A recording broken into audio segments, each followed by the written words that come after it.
Hello, everyone, and welcome to the Footballbets4u podcast, episode number 36 of season 3. Lads, what is the crack? I'm joined this week by Chris. How's it going, lads? And the return of Paddy.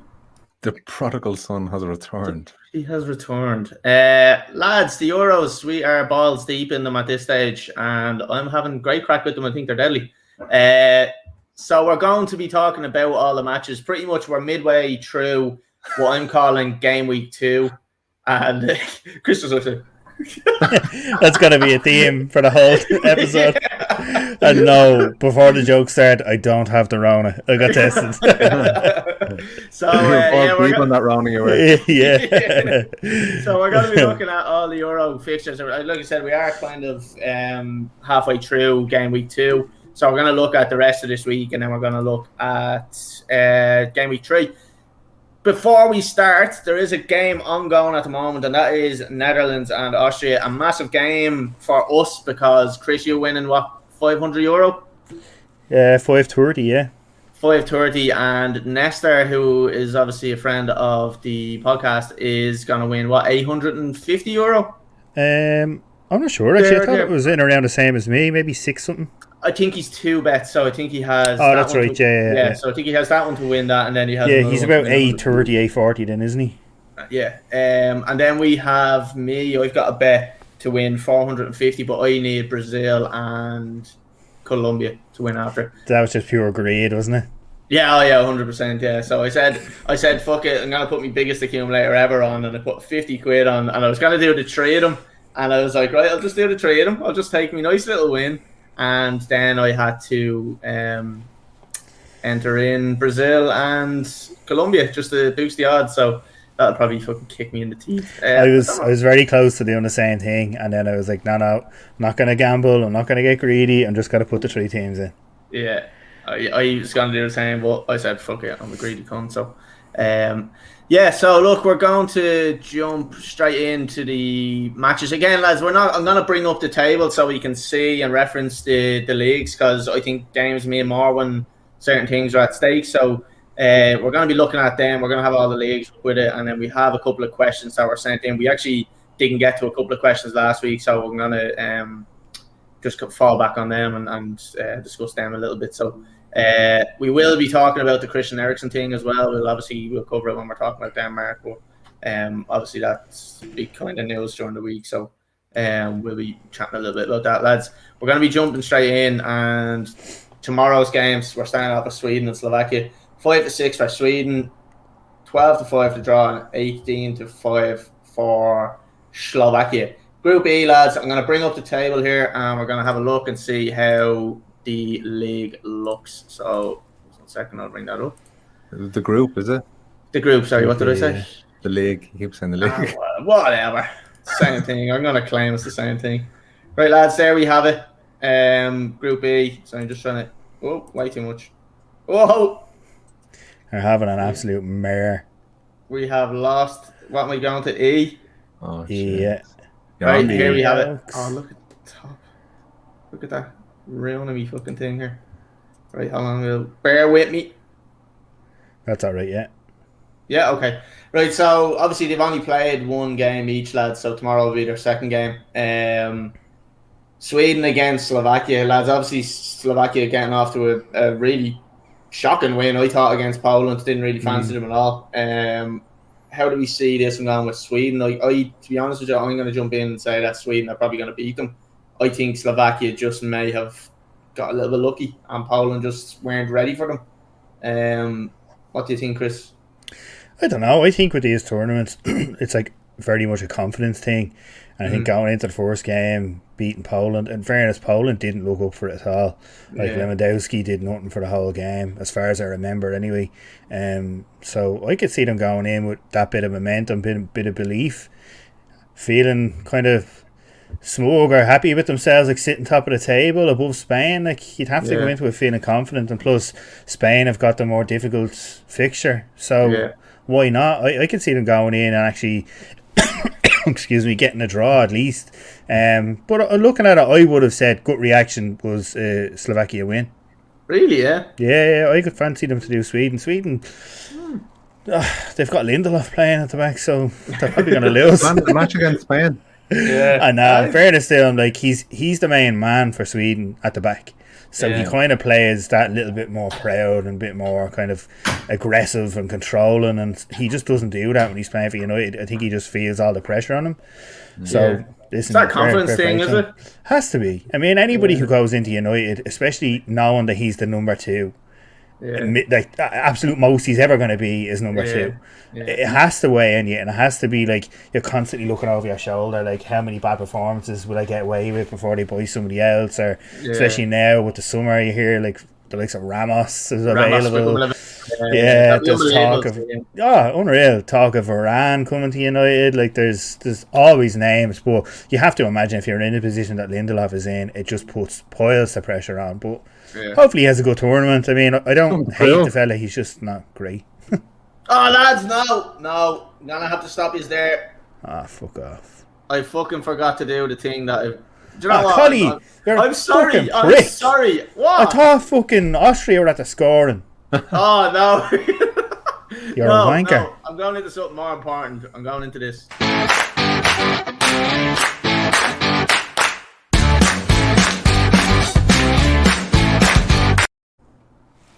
I work so hard to do them things, and I don't even fucking use them. So I fucking said, no, I'm getting my money's worth out of this one. I didn't pay for it. Paddy, what do you think on this one? Do you think Sweden are going to get a win here, or do you think, like Chris was thinking with Slovakia, like they'll be like kind of confident now going into this? Like, I don't know. I think like hearing Sweden draw against Spain might make people think that Sweden are better than they actually are, but it's not the same Spain team that has been around in previous years. You know, relying on Morata up front doesn't help. It's just it's a very weakened Spain team. Slovakia again, they might, you know, that bit of confidence from the win in the first game against a good Poland side. I think they might do Sweden. I think they might actually be happy with a draw, because it's 4 of the 6 third places are going through, and if they get a draw out of them, they have 4 points, and that's you're probably guaranteed to go through with 4 points as third place. Was Zlatan injured? Was he? I think he was. He's retired now, so he's done from international football. I thought he was going to make a magic return. Yeah, he was talking about it. I think he said some fucking smart comment saying like Sweden's not the same without me, or some fucking bullshit. The usual shit he talks about. He's a great player though. He's fucking class. I'd love to see him back, but I know they're doing well, lads. We're gonna go score predictions. We're gonna fly through these games because we fucking lose them. So, Chris, 1-0 Slovakia. Okay, Paddy. You just told me before we started we weren't doing score predictions. Sorry, I don't want goal scorers. 2-1 Slovakia. I'm gonna say 2-1 to Sweden, lads. Right, next game. Group D, lads, Croatia and Czech Republic. Croatia 23-20. I have 30 out there. Draw 9-4, and Czech Republic at 5-2. Lads, groups on the screen. Czech Republic getting off to a great win. England obviously sitting in second position with a win. Croatia, look, it was a weird enough game with England and Croatia. I didn't think England looked great. But you could see when they were making substitutions that the depth they've got. So it'll be interesting to see how they're going to go for the next couple of games. Lads, Croatia and Czech Republic. Do you just want to give me score predictions on this one, Chris? I'm going to go for 1-1. Okay. Paddy? I'm going to go for a big 0-0 here. Really, yeah? Yeah. Interesting, yeah. Right, we'll move on to the next one. And it's England and Scotland, lads. As I was just saying there, England 3-10, 4-1 for the draw, and Scotland 10-1. England, serious squad depth. I don't think they showed what they can do in the first game. Again, it was against a good Croatia team, maybe an Asian Croatian team. I forgot, like Kovacic and an Asian one. Asian Croatian. It sounded like that, right? Yeah. So I don't know, lads. How do you see? Like, this is obviously going to be like a derby, I suppose you'd call it. Looking at the Scotland squad, I thought it was going to be a lot better with the likes of Robertson there, and I thought they were going to be a lot better than they showed against Czech Republic. So I'm not confident in Scotland now at all. I was before it, and then no, I'm not now. So I'm going to jump in, lads. and I'm going to say it's 3-0 to England. Chris? That was going to be my prediction as well. I think it's one of those games, like, no disrespect to Scotland, but it's like, you know, when you play a match, like a pre-season friendly. Whenever anyone says that's going to be really, it's got to be completely disrespectful. It's like, no, but you know when you play like a pre-season match and it's like the first team against the second team, like you play against each other. Yeah.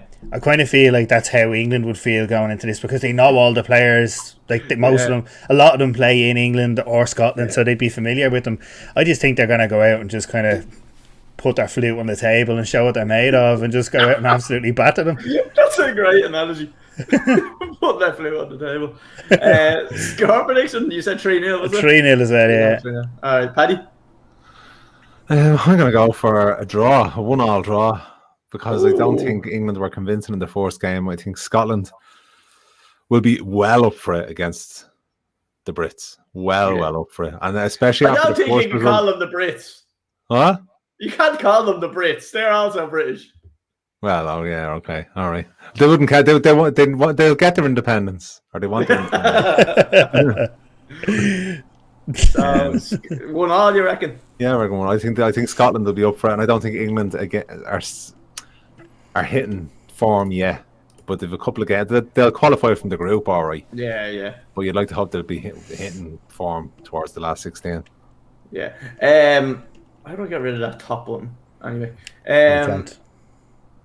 Yeah, sorry, one thing I wanted to tell you, lads, I'm in the last man standing competition with there was about 100 was starting off. I think there's only about 70 or so left. And it's $2,500 for the winner. So I am into week 2. I had Italy this week, so I'm gone into week 3 now. So I don't know who to pick yet. I might decide who I'm going to be picking as we look at the fixtures here. So fingers crossed I can fucking get to the end of that one. Lads, we'll move on to the next game, Group F, and we have the fucking group of death, Hungary and France here. 11-1 for Hungary, lads. 9-2 for the draw, and France are 1-4.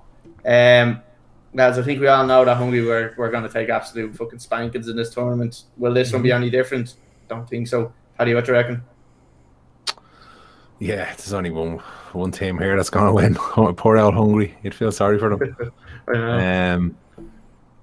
What score was the first match against Germany? 1-0. 1-0. Oh, it was against Portugal they played the first game. Yeah. Ronaldo again, 2 goals. Legend. Yeah, probably. France, are going to destroy Hungary. I'm going to go for 3-0. Okay. Chris is like, no, you picked my score again. No, I was just thinking to myself, I said 1-0, it wasn't 3-0. I was looking at the won and lost there and it threw me off. I thought it was goal difference. Yeah, for this game, we were talking about, the France and Hungary game. Yeah. Yeah, spanking. 4-0, France. Nice one. Yeah, I think the same, lads. I don't think they're going to score. I don't think Hungary look too threatening against Portugal, and I'm gonna say 4-0 as well. Yeah, I think France they're gonna want to get that goal difference up, because if Germany beat Portugal, then they have to play Portugal in the last game, and it can be you can be guaranteed that Germany are going to beat Hungary, and then if Portugal beat France, then goal difference might come into it. So yeah, so I'm gonna go 4-0. Right, lads, we'll move on to the next one. Portugal and Germany, lads. This is obviously a cracking game. 9-4 for Portugal, 23-10 for the draw, and Germany are 6-5. Germany favourites, lads. I don't know about that. Looking at them against France, they were decent. Like, they did control a lot of the game, but I just think their final ball maybe just lacking a little bit of quality. I don't know whether it's the likes of Hazard or not Hazard, Havertz. And then you have fucking Timo Werner coming on, and Timo Werner comes on, gets the ball, builds it out of play for fucking throw-in. So I don't think you'd be relying on that type of thing, but Portugal have a serious squad with Ronaldo and Fernandes, and fucking their list goes on with many players, got Jota and all. So what way do you see this one going, Chris? My gut is telling me draw. Yeah. If I fancy anyone, I'd probably fancy Portugal to win, just because of the creativeness that they have in the squad. I was quite surprised at how Germany played the other night against France. Like, I was expecting, like, obviously they did well, but I was expecting them to come out a bit stronger and put up a bit more of a fight. They just didn't look like they had any creativity in the squad. And they actually looked like they were lacking confidence for the German side as well. Yeah. So to me, my gut reaction is probably like a 1-1 draw. Okay. Paddy? Yeah, I think Portugal are going to win. I think Cristiano Ronaldo has something to prove this tournament for the first time in his life, probably. Well, since he came through at United at first.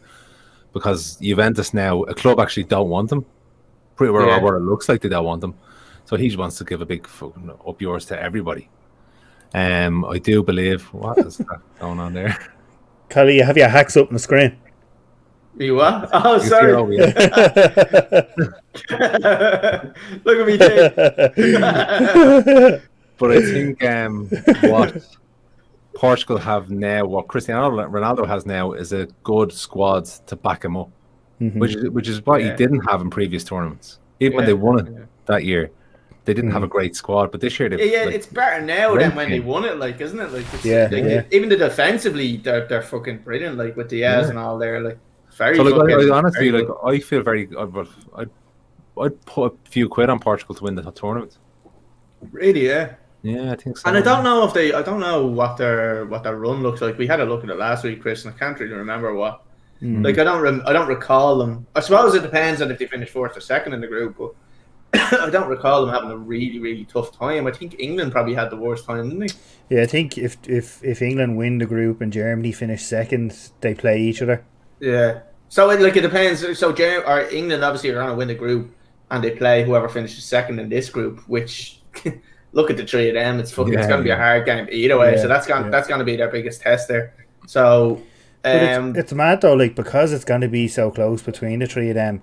That game that each of them has against Hungary is actually really, really important for goal difference. Goal difference, yeah. So if you're like France, looking at the table and looking at how the Portugal team got on and haven't scored 3, your goal is to get more than 3 goals against Hungary.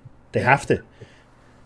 The frightening thing about it is they're all probably looking at the other groups and say the likes of that Slovakia game where Slovakia were after picking up 3 points. Nobody thought they were going to win.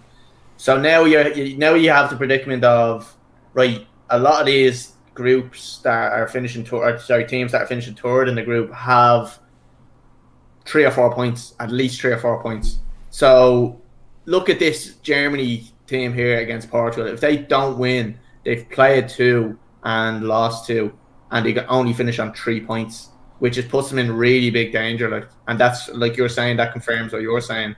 That goal difference for them is going to be absolutely massive, because there probably will be 1 or 2 that sneak through in tour position with 3 points, and goal difference is going to play a massive role in it. Give us a score prediction, please, Paddy. 2-1 to Portugal.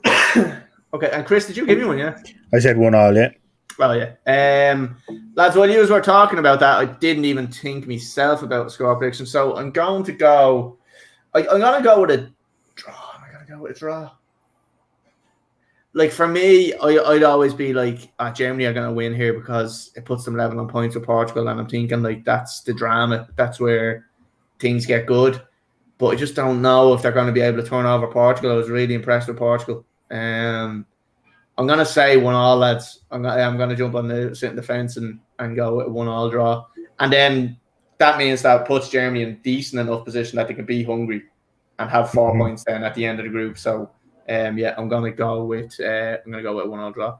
Right, we'll move on to the next one, lads. And it is Group E, Spain and Poland. Poland, yeah. 4-1 or 4-11 for Spain, 19-5 for the draw, and 8-1 for Poland. The big price for Poland again. It's probably justified considering the last result. Paddy, what do you think in this one in terms of Spain getting a result here? I'm going to go for a draw. I don't think Spain are as good as they were. Poland are a hard team to beat. I'm going to go for a 1-1 draw. Okay. Chris? Yeah, it's a tough one. Like, looking at the Spain game the other night, they weren't that impressive. Like, they've got really good midfield, but then, like, but defensively they're not bad. But then up front, I thought they were quite lacking in terms of that like kind of talisman where you'd rely on one player to bang in 2 or 3 goals in a game. They don't really have that. It's kind of like quite a young. Morata's not going to do it. I mean, and other than that, then they've got young players coming in. The likes of your man Pedri and stuff. He looks class, but you don't see him taking the game by the scruff of the neck, especially against a team as tough as Poland to break down. So I could see Spain winning it, but I'd probably 1-0. Yeah, so you think a tight enough game. Just a quick one, lads. Just getting messages on Instagram and stuff like that. Just there was a guy, Daniel sent me in a bet he has on, and he has €1.50 and it returns €1,100. So he had Ukraine to beat North Macedonia 2-1. He had Belgium to beat Denmark 2-1, and he's got Netherlands to now beat Austria 3-1. So we'll keep an eye on that for him as well. Hopefully we get a few more goals in that game, and that comes true from him. If that comes true, we're all fucking winners. So best of luck with that one, Daniel. Good luck, I hope that why did he say he's going to share with us? Well, look, I'd like to think he would. I'm just going to assume he's going to give us some money. Lads, I'm going to say a 2-1 win for Spain here. I think the same as what you're all saying is Poland are not an easy team to break down. And I think Spain lack a little bit of quality, but I think they're going to start getting a bit more from their midfielders now. I think they're going to have to start taking a bit more responsibility. And they know Morata's not going to bang in every single chance he gets. So I think the midfielders will start chipping in with goals now. You'll see that, I think. So that's just that's the kind of pretty much the end of game week 2. So just to break it up and kind of, don't know why I said it like that, but just kind of break up the fixtures and stuff like that. We'll just move into something that we didn't get to last week, which was a few questions that we were asked on the Instagram page last week. So lads, we're going to move into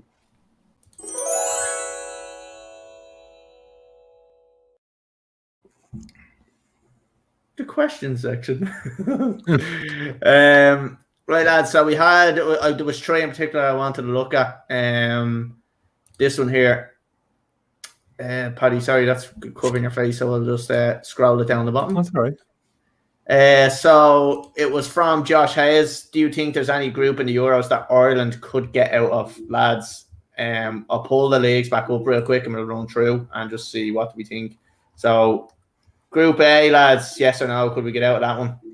Yeah. No. I don't think so. I think the only team we'd have a chance against as well. Yeah. I think they'd probably beat us. Mm-hmm. So you're going yes, Paddy? Fuck yeah, everybody. And would you say that's in a third position playoff place, or would you say solid second? No, they'd win the group, definitely. Well, look, we've beaten Italy before. Italy are only playing that well because there's no Ireland to scare them. Yeah, exactly. Lads, this group here, I don't see us getting out. We don't see us beating Russia or Germany or Russia or Denmark. Belgium are shit. Jack Charlton would have to win in the group. Absolutely. Like if I know I'm probably getting a bit too technical with it now, but if we're going into one of these groups, the team has to come out of it. So it's fair. If we're taking Belgium's place, then yes, we probably could get through into our place. We're gonna take the shit. Also give us those 6 points that Belgium have as well. Yeah. And then we might get through. I think we take the shittest team out, so we take Finland out and put ourselves in there because that's the fucking level we're on. That Well, then that's a no. That's a hard no. It's a flat no. It's a flat no, yeah. So, lads, the next one, I don't see us getting out there. We're taking out North Macedonia and we're slapping ourselves in there. Do you know what? That one is not. Austria are definitely beatable. I think we could. That is the one. To draw. That's the one I thought we could get off. The only one I thought we could get off. Come on, Ireland. I would say that would be a third place playoff finish there. I don't imagine it's getting any better than that. I don't like. I see us getting 2 points there, to be honest with you, and I just have to hope that I don't know. I don't think it's getting any of them. This one, lads. No, that's just a flat no on that. We're getting beaten by every team. Every single team beats us there.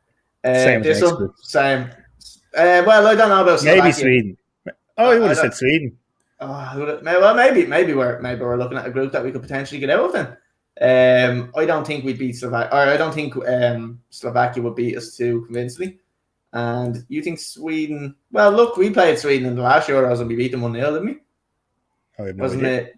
I remember was it Houlihan scored that goal? I remember it was crossed in from the right and the volley. side. Yeah, the volley with his right foot.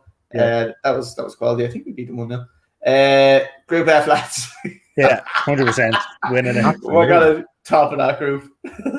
Right, that's the answer. So I think we had one group or maybe two that we possibly could have got out. Realistically, none of them.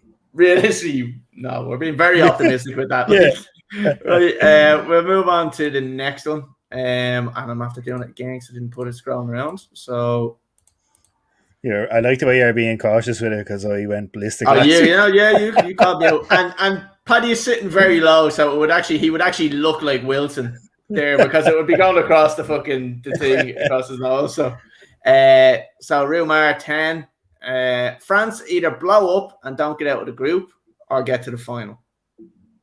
Do they get out? Sorry, I'm reading it because it's coming across the screen. Do they? Do they get out of that group? So look, we have a little bit of an advantage because we've already seen a match. If this was asked before a match happened, so 100% they're getting out of the group. And for me, I still think they're probably going to win it, lads. I was looking at Mbappe against Germany. Jesus Christ, it's unbelievable, isn't it? Oh, like I honestly, he's a gorgeous looking bloke. But there was one, like I think it was. Do you remember Matt Hummels? Or is it Max or Matt Hummels? Mats. So neither of them are correct. Okay. Yeah. So Hummels made an unbelievable tackle against him. But did you see how much fucking ground he covered up? Oh man, like 20 yards behind them. Oh, it's absolutely disgraceful. But great tackle. But I'm really, really impressed with Mbappe so far. I think France are going to go all the way, and I think they're going to win it. That goal wasn't it? He had a disallowed goal as well, didn't he? And it was a cracker. Henry-esque is what I would have called that goal. It was a thing of beauty. So I'm saying they obviously get out of their group, and I think they're going to go. They're winning it. Yeah, Paddy, do you think they're going to win it? You're going with Portugal? No, Portugal. Yeah, I'm going to stick with Portugal. Okay. So now, Paddy, do you think Portugal will win the group then, or second in the group? No, I think they'll win the group. Interesting. Right, lads, we have another one, and this is our final one that we're going to look at again. I've done it, and I'm going to remove that and put it scrolling across the bottom. So this is in from Andy Mack, 25. So Andy, next major competition for Ireland, lads. What is it? I'm saying it could be 12 years plus before we qualify. I'm 100% agreeing with this.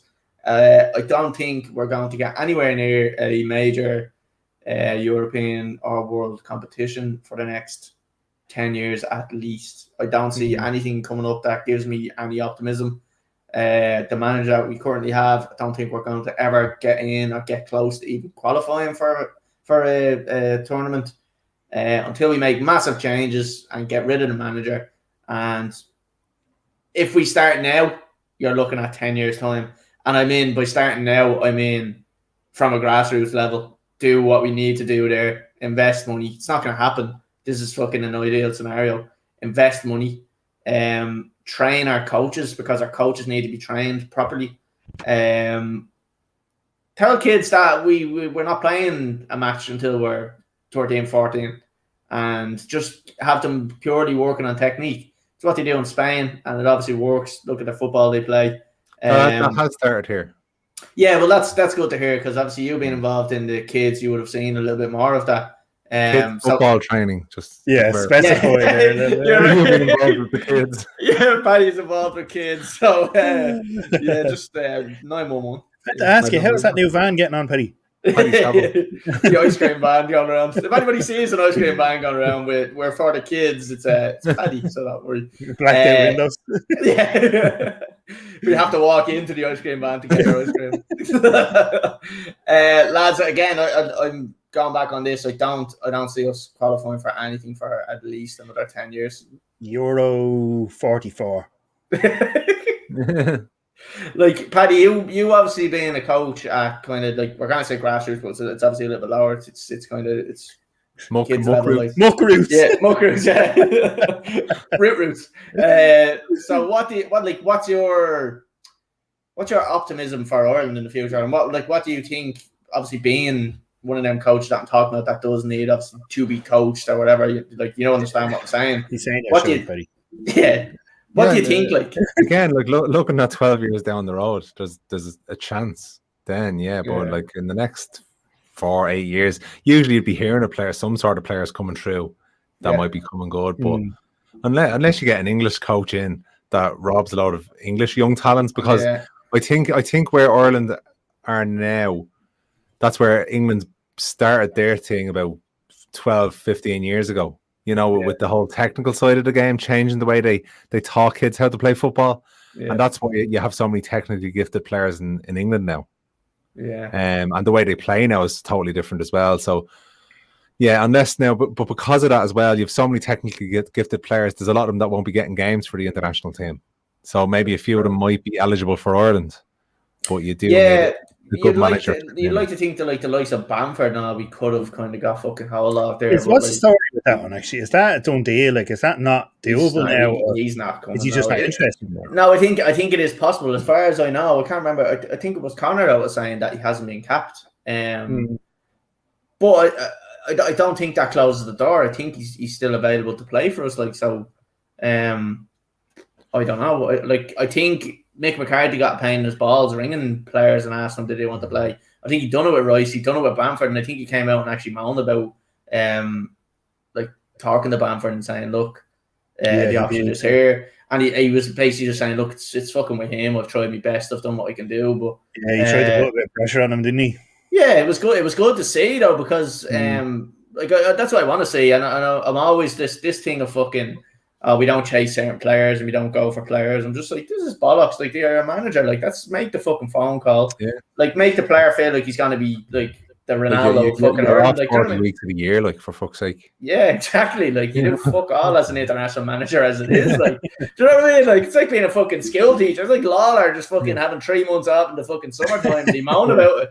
Do you know what I mean? So, like, I just think, like, for a manager not to make a phone call to a certain player is absolutely insane. So it was nice to see him. It was nice to see McCarthy. Yeah, Big Sam. That is who I would love. I would love to see Big Sam. Chris Houghton. Yeah, Houghton would be dead as well. I would be a massive fan of Big Sam coming because Big Sam could be a great fucking job for any like half decent manager from England to come over to. No pressure whatsoever. Like get any sort of results and you're going to be a hero. Like. Yeah, exactly. And look, and that's what it is. Like, look at the likes of fucking Charlton and stuff like that. He became a national fucking treasure, like just from a couple of good results. Like, and do you know what I mean? He didn't even win it, and he just gave the country a bit of fucking hope and a bit of like ambition. Like, and it was just great to kind of have that. But it's just now it's just flat. It's dead. I mean, when the next there's no one ever would have got his face tattooed on me arse, only Jack Sharon. Yeah, exactly. Yeah, I would have probably I like Mick McCarthy as Ireland manager. I did like Mick McCarthy, but obviously when it comes to what they've done, he obviously doesn't compare. But I would love to see Big Sam in there, and I'd love to see him just playing fucking Route 1. Just like Big Sam's a realist, and he's the same as Mick McCarthy. I put them in the same bracket. He's a realist. He knows what he has, and he tries to play to the strengths that he has. Yeah. And that is obviously an Irish team that cannot play football. And I would love to see Big Sam in there. So yeah, we do sit down to the ground in fairness. Oh, big time. And you know what? He was actually fucking born in Cork or something, believe it or not. Was he? He was born, I think, in Ireland. Did you just make that up? I could have 100%. Big Sam Maguire. It all makes sense. Sam. let me just confirm this, that Big Sam Allardyce was born in Dudley, England. Yeah, I completely made that up. Fuck me. Give me a sense check there, Colin. No. Sorry, it was he played for Limerick in 1991. The year I was born. Absolutely nothing compared to being born in Cork. It was close. You know what I mean? Like, he's got Irish roots there, lads. He played in Ireland for a year, and he actually managed Limerick as well. He was player manager at the time, lads. So I heard Pep Guardiola got an ice cream and Bray before. Maybe he'd be eligible. He could be fucking eligible. Get on to him. Lads, so I look at that. I agree with Andy there. I presume Andy is of the same opinion there. I don't see Ireland qualifying for anything anytime soon with that manager and that fucking squad of players. It's embarrassing. Right, lads, we're going to go back into the rest of the matches here. So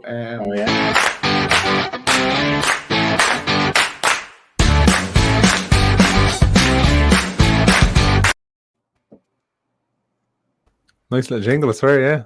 Oh, yeah, I like it. Right, lads, the first one of Game Week 3, Italy and Wales. Lads, Italy have been seriously impressive this tournament. Yeah. Nine games unbeaten, or without conceding a goal. It's ridiculous. And do you know what, lads? I do have to admit, I didn't know Mancini was there, and I didn't know he had fucking Vialli on his fucking. That came out of nowhere, though. Unbelievable. I heard he'd left Inter, but then I was like, how did that happen? Like, how did he become the manager? It's like he just turned up the first game and nobody asked any questions. Yeah, he's just like, okay, we'll just run with it. Like, let him keep going there, like, see what happens. But they're 4-9 to beat Wales. Look, they're obviously qualified and stuff like that. So we're not going to pull up the groups because we need to know the rest of the results for it to make sense. So 4-9 for Italy, 16-5 for draw, 7-1 for Wales. Lads, Wales, obviously, after getting the last win there, do you think they can... Actually, do you know what? It probably is worth pulling up the group, isn't it? Because this game has... all the fixtures are finished, yeah. Yeah, this group has actually played 2 games. So let me just share my screen again. Yeah, so there we are. So Group A, lads. So obviously we have Italy sitting top, which is what we all predicted.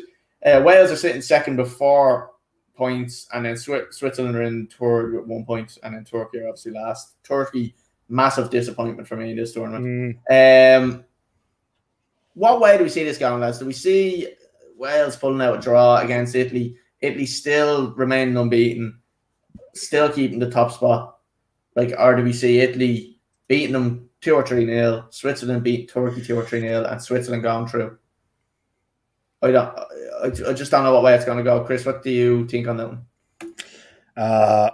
I can't see anything other than Italy winning, to be honest. I think Wales, they were definitely more impressive in the last game. I think Bale stood out, and so did Ramsey. The two of them played pretty well. They connected well for the second goal. I think it was the second goal anyway. Yeah. So, yeah, I mean, I can see them maybe scoring against Italy. They might get a goal, but I don't think they've enough structure or experience as a squad to hold back a team that's playing that well. Yeah. Italy are playing some really, really nice ball. Watching them last night, it was actually probably the most enjoyable game I've watched in terms of just watching a team just flow. They were just finding, even from the back, the lads were pinging balls out through the eye of a needle and finding lads in the middle of the midfield. It was mad. Yeah. So, I really enjoyed it. I can't see anything other than an Italy win. So, I'll go 2-1 for Italy. Okay. And, Paddy, what do you think?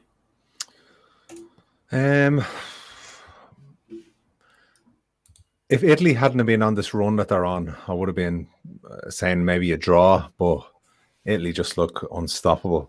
They look so good. So I'm going to go for an Italy win, 2-1.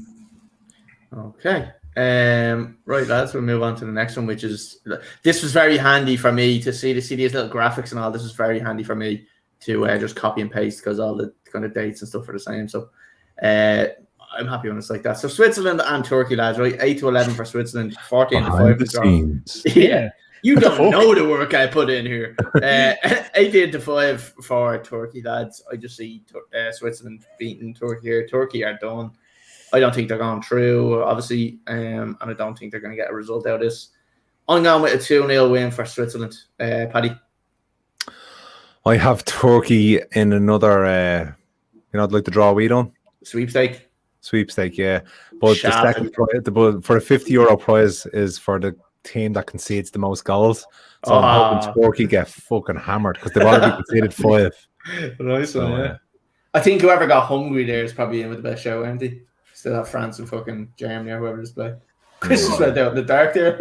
It's me. The battery is gone on my camera. I just had to replace it. You're still there. I just wind it back up again. Can you talk? No. Okay. So I just want to waste a bit of time here. While I can't. I'm only messing. I'm going to say... No, for this, I don't know. I was the same as you, Collie. I did, even from the start, we went through the predictor and all, I did think Switzerland would do better than Turkey, but I was surprised at just how uneventful or unpleasant it was to watch Turkey play. Yeah. So I do think it'd be relatively close, Turkey being at home. Am I right? It's Pride Month. Just come out of the closet. It's all right. Turn the lights on. Oh, yeah. So I'm going for a 1-0 Switzerland. Okay. Right. This brings us on to Group C. So we go to Group C. I don't know why. Don't have it right down wrong. North Macedonia and Netherlands are the first group. So let me just see. Is that right? Yeah, it should be right. Is it fucking right? Yeah, it is right. Sorry, just double checking that. So, lads, look, obviously, Netherlands are on now with Austria playing. So, Netherlands and their last game is against North Macedonia. You'd imagine resting a couple of players. Probably still spanking them about 3-0. I'm going to say 3-0. Chris, what do you think? Yeah, I think even resting players will be strong. So, I'd say 2-0. Okay. And Paddy? Never seen the North Macedonia flag before. It's pretty cool. Yeah. Looks like an ultra Pokeball. Oh, yeah, nice, yeah. It does. Gonna go for 4-0. Fuck it, why not? Right. We're going on to the next one, lads. Ukraine and Austria. How do we see this one going? I have Ukraine in our sweepstake. So come on, Ukraine. I'm gonna go with Ukraine to win 2-1 here, lads. I'm backing my team. I'm backing Boris as well. Yeah, I'm going with 2-1 Ukraine. Not overly confident that it's gonna happen, but I'm gonna fucking stick with the optimism. Chris, what do you think? Purely out of how happy I am that they got a result for us today in my accumulator, I'm gonna go for Ukraine. Yeah, and fairness, like they do have a couple of decent players. I think Yarmolenko's class for him, like he's unbelievable, and Zinchenko as well. He's playing better than I thought you would, kind of out of position compared to where he plays for City. So, I'm gonna go for 1-0 Ukraine. Okay, Paddy. Yeah, Ukraine as well, because the two of you said Ukraine, so yeah, 1-0 Ukraine. Right, we're going on to let's bring us back to Group B, lads. So I think it was right. Lads, sorry, I never told you. I probably did tell you this, but I done another sweepstake in work, and I got Belgium. So I'm happy enough with Belgium. I mean, I always said they were the best team in the world. So Belgium and Finland, lads, 1-5 for Belgium, 15-1, 14-1 for Finland, and 21-4 for the draw. How do we see this one going? Is this one going to be a spanking, or is it going to be again kind of resting a couple of key players and like the likes of De Bruyne there? He'll probably just leave them off, and Hazard let them kind of get a bit more kind of back in the legs. Paddy, what do you think? Do you think Belgium will spank Finland? Yeah, the best players, but I still think they'll win. Like I don't think it's going to be any like massively scoring games. So I'm going to go 2-0 win for Belgium. Okay, and Chris? The Netherlands should have scored. Not the same, that's me.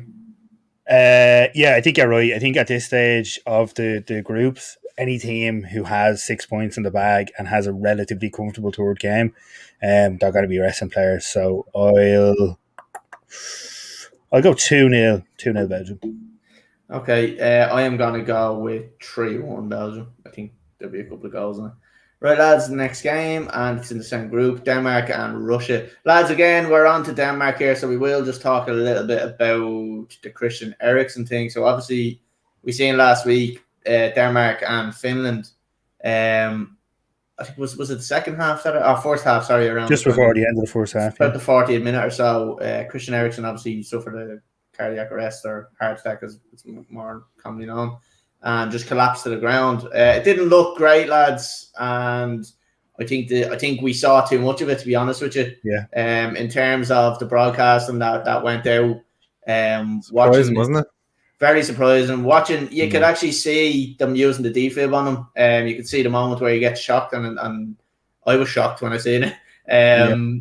But to show his wife then coming on the pitch and crying, and obviously the captain and then Schmeichel was over and kind of consoling her. Like, to me, I thought he was dead, and they were after telling her he was dead, and that was them just trying to like console her. Like, so I thought I don't know who it was. I don't think it's RTE. I don't think it's BT. I don't think they really. Oh, it's UEFA themselves or the broadcasters. Yeah, that's so. I don't think it's really on them. It puts RTE and it puts I don't know if you were watching the RTE broadcast because Liam Brady was like crying, and he was basically saying like this is such an unnatural thing, and it put them in such an unnatural position in terms of broadcasting and what they're doing.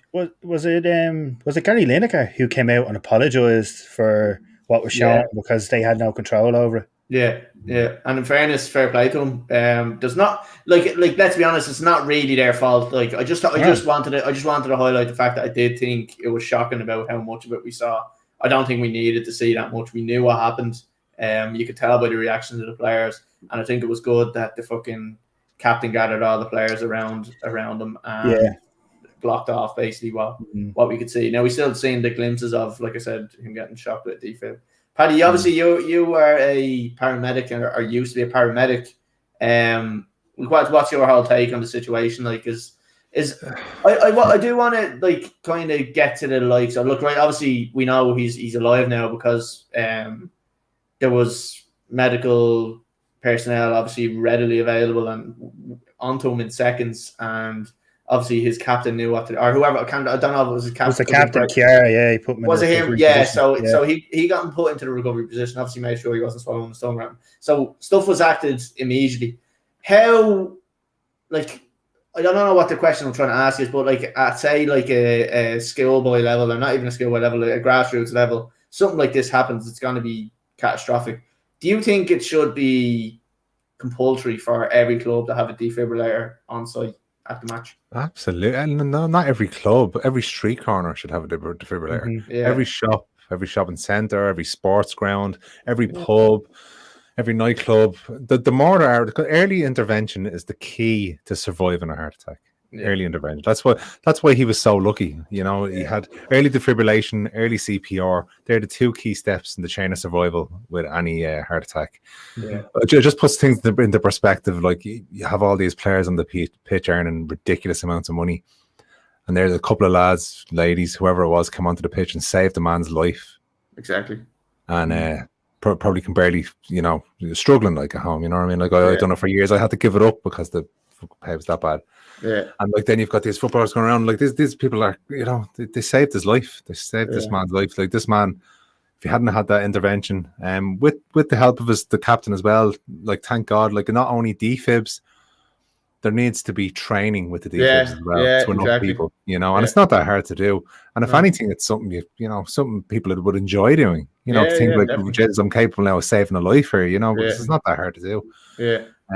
We really brought a lot of things into light, and I think it done a lot of good for the game because teams, rivalries, nothing really mattered. You're seeing players from all different teams, showing their support towards him, and thank God now you see videos coming out of him saying that he's doing well. He's under investigation. Great, there's kind of two. I suppose I don't want to go into too much detail, but there's two types. Well, there's two types of usually injuries or heart conditions you see on a football pitch like that. You'd get an electrical problem, which is more than likely what Christian Eriksen had. Then you've got another one, which is an ascending aortic aneurysm, a Berry aneurysm they call them, which is what young sports people get, where there's a bubble in the aortic artery that comes down past the esophagus here, and it bursts. Yeah, go ahead. It's 2-0 to the Netherlands. Yes. What an inconvenient time to celebrate, but yes, go ahead, Paddy. Okay, go ahead. But thankfully it wasn't the latter. With the latter, there's not much anybody can do other than a surgeon. But he got what he needed. Somebody said before the podcast here that he got an internal defibrillator. Yeah, it looks like he's getting one. Yeah. So apparently they have it fitted and all. So that's not a big job. You're in and out in a day. Yeah. Apparently, he has that. He has that fitted. So if that was to happen to him again, that should kick him back into life. Yeah. Do you know who actually I think has one of them? Daily Blind, I believe, has that. He had something similar, didn't he? Yeah. So I believe he actually has that, and he's back playing football and all now. So, Paddy, in terms of Christian Eriksen returning to the game and playing, I think he's still 28 or so young enough. Is he 28? I might be off on that, but I thought he was 28.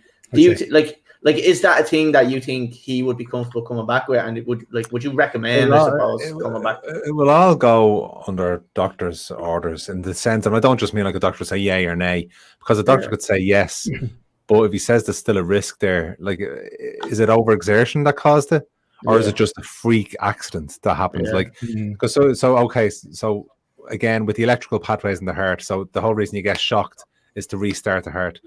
Usually the heart rhythm, the electrical impulse stops in the heart is because you get a clot around the heart. And when you get a clot around the heart, then not oxygenated blood isn't getting to that part of the heart, so you get a bit of scar tissue. So then the electrical impulse can't go through that part of the heart. So if that happened to him, there may be scar tissue on the heart, which may not be fixable in terms of having a normal rhythm anymore. Normal strength or whatever. Like. So he's 28. Has he earned enough money now to kind of go into punditry, or is it worth it for him?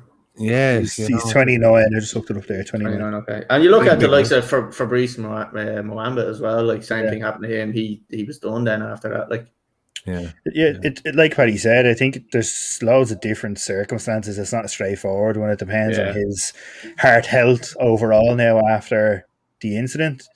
So. I mean, as well, you'd be shitting yourself, like. Yeah. No confidence in playing. I don't know.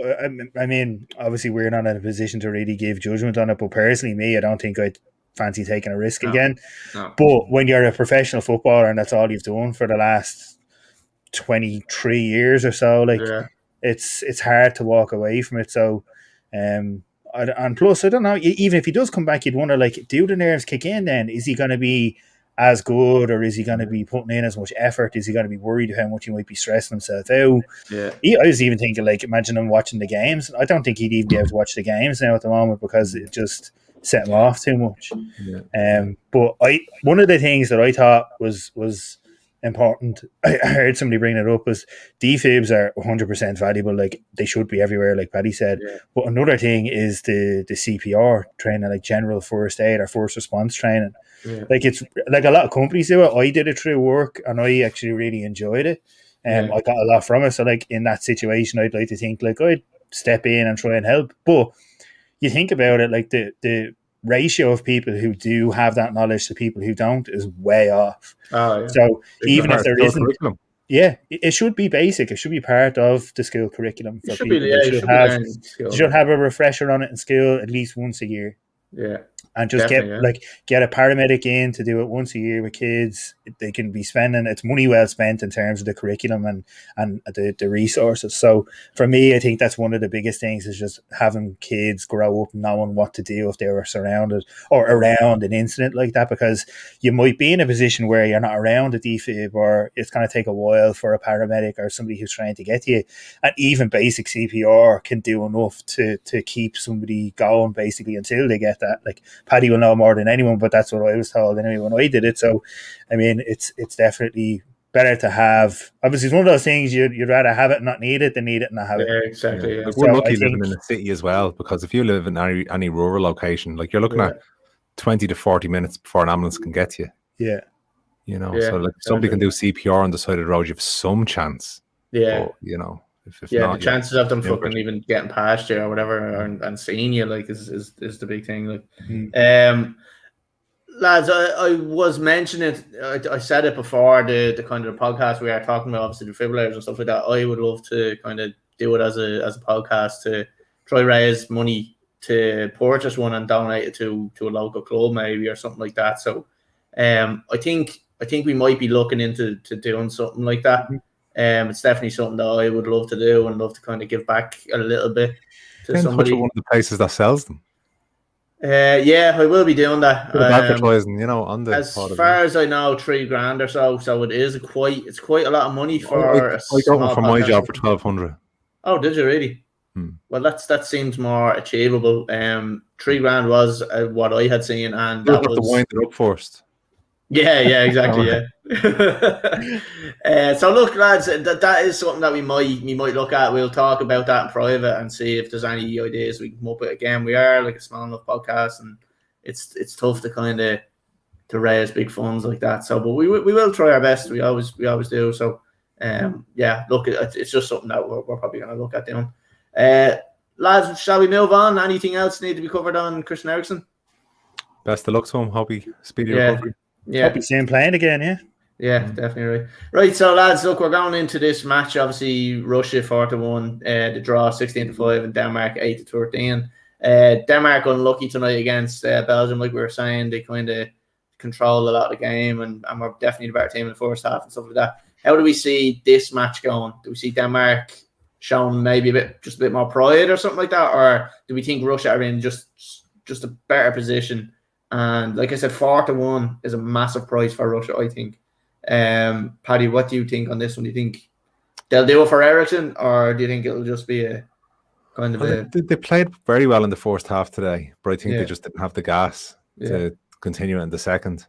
Russia aren't obviously nearly as good as Belgium, so I'm going to go for Denmark win. I'm going to go for Denmark 1-0. Okay, and Chris, what do you think? Yeah, same. I think they'll keep that momentum going. They came out absolutely flying today, and they were really unlucky. As much as I obviously didn't want them to win because of me bet, I had a feeling they were going to do it. They were all over. Who was it they were playing today? Belgium.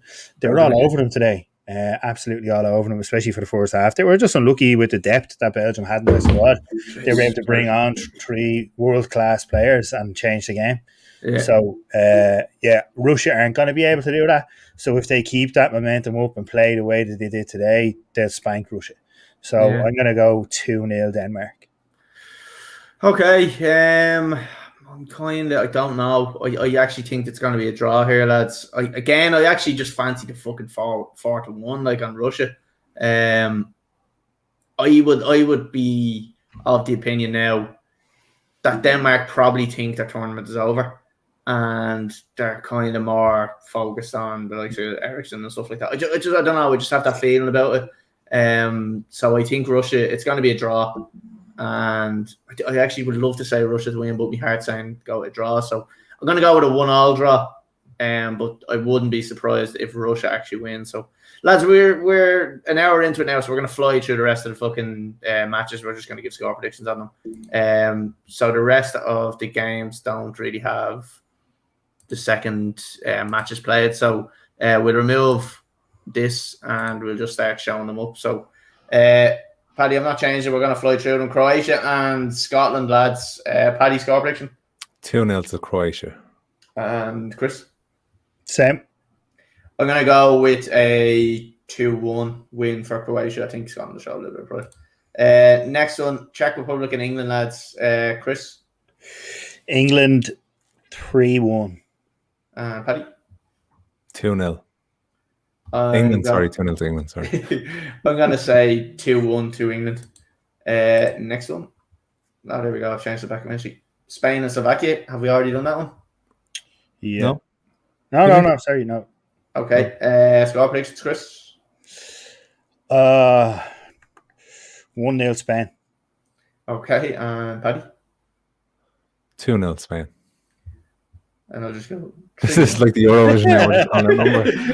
Spain, 3 points. I got to say 2-1 to Spain on that one. Right, Group E, lads. Poland and Sweden. This will be a decent enough one, I think. Chris, what do you reckon? 2-2. Paddy? It's very hard to make this shit exciting, isn't it? Yeah.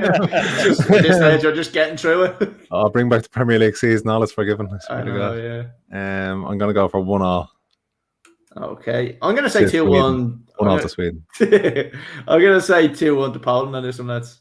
We're going on to the group of death again, lads. Germany and Hungary. How many are Germany going to win by, Paddy? 3. 3. So are they going to win by 3? So is that a 3-0 or is that a 4-1 or is that? I'll go for a 4-1 then to keep it interesting. I'm sure everyone was on the edge of their seats there. Chris? 5-0 Germany. Ooh, I gotta say 3-0. 3-0. I'm gonna say 3-0 Germany. I think Werner will probably get a game and miss a fucking handful of chances. So I gotta say 3-0. Lads, what a game to end on. Portugal and France. Paddy? I'm gonna go 3-2 to Portugal. Goals. Chris? 2-1 to France. Oh, I'm gonna say.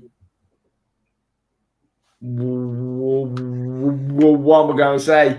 I'm gonna say 1-0 to France. I think France will take that one. Yeah, I'm gonna go 1-0 France.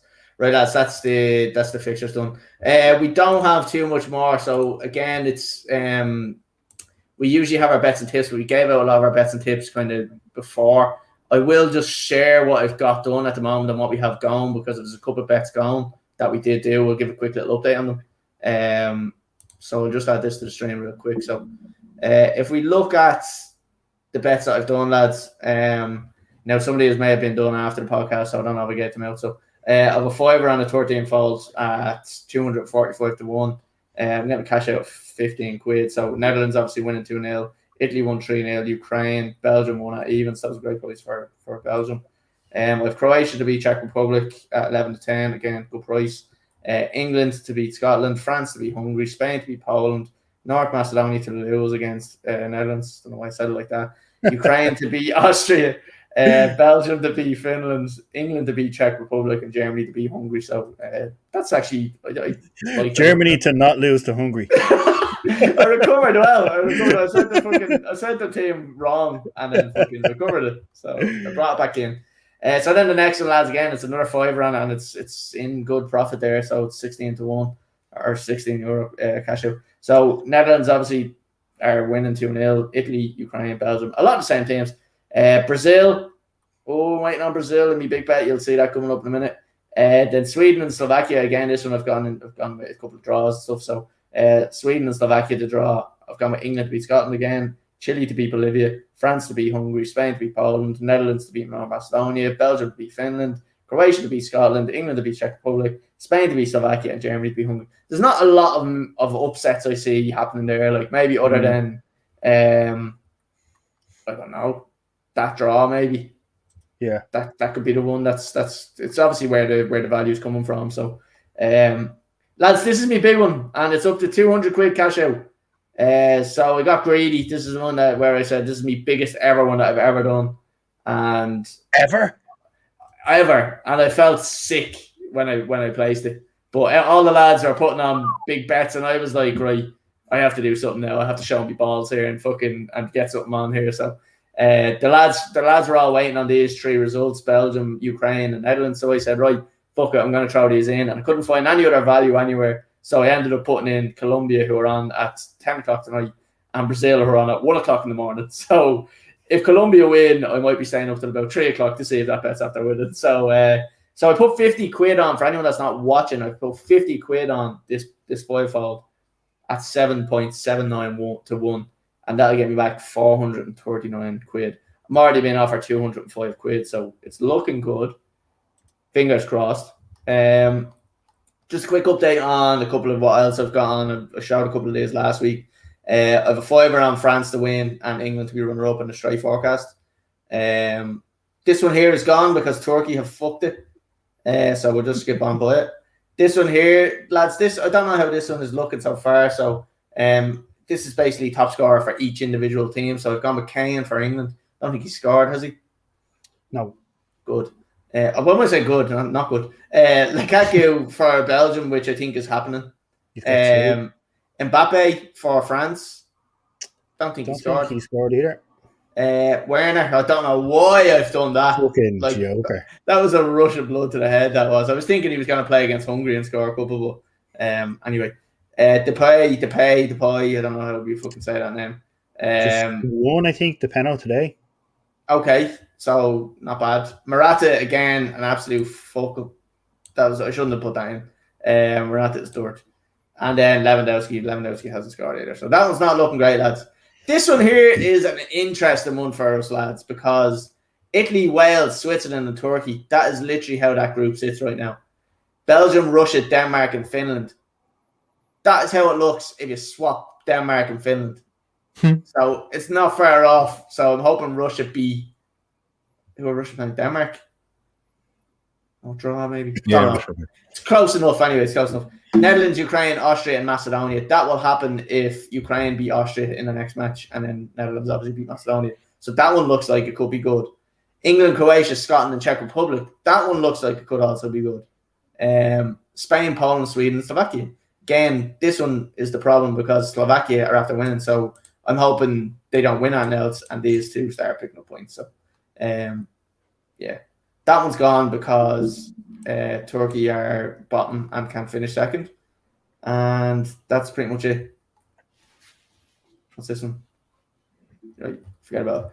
Right, lads, that's it. The big one is kind of the big one is the one tonight. So Brazil and Colombia is it for me? So yeah, so lads, that's the end of the podcast. And I'm waiting for something to pop up on the screen, but it hasn't come up. There's there. So don't forget to hit subscribe and hit that little bell icon beside it because that's what we do. That's what helps us grow. Lads, we're back into the charts for podcasts in Ireland. So we're in. I don't know. I think we went up to like 102 or something like that. So if we can get a little push on her, we might get her up into the top 100 again. We did reach our peak, I think, last year at some stage. I think we reached something like 22nd in the charts. Yeah, something like 22 or 23. Be deadly to get us back up there, but we are in the charts. A lot of the time, it kind of told us that we had fallen out of the charts and didn't really give us a number. So, yeah, we're back in it there. So, look again, everybody. Is somebody playing music there or something? Yeah, here, no, it's not me. Oh, I'm flicking the spring off me microphone. Sorry. It sounds that was new kids calling nowadays. Yeah. It sounded like fucking meditation music or something. Like just like bongs. It's like one of them fucking gongs. It was my outro music for the pod. Yeah. So look, everybody, if you can get a look at our little fucking social medias there on the side. Wrong fucking side. Facebook, Instagram, Spotify, YouTube, and Twitch. So make sure you subscribe. Chris and Paddy. So make sure you subscribe to all of them. Get onto our if you're watching us on Instagram, go onto our YouTube. If you're watching us on YouTube, go onto our Instagram, the Footballbets4u podcast. You'll find us everywhere. Make sure you subscribe. Lads, we're ending the podcast. Chris, thanks for coming on. Nice one. And Paddy, thanks. It was good seeing you again. Yeah, you too. Thank you. Right. We have been the Footballbets4u podcast. I'm after stealing someone else's ending there. So love you, bye. Love you. Yeah, with the fish chops. Love you, bye. Well, anyway, it's been a pleasure. So we'll talk to you again the same time next week. So thanks for watching, everyone, and see you again next week. Thank you.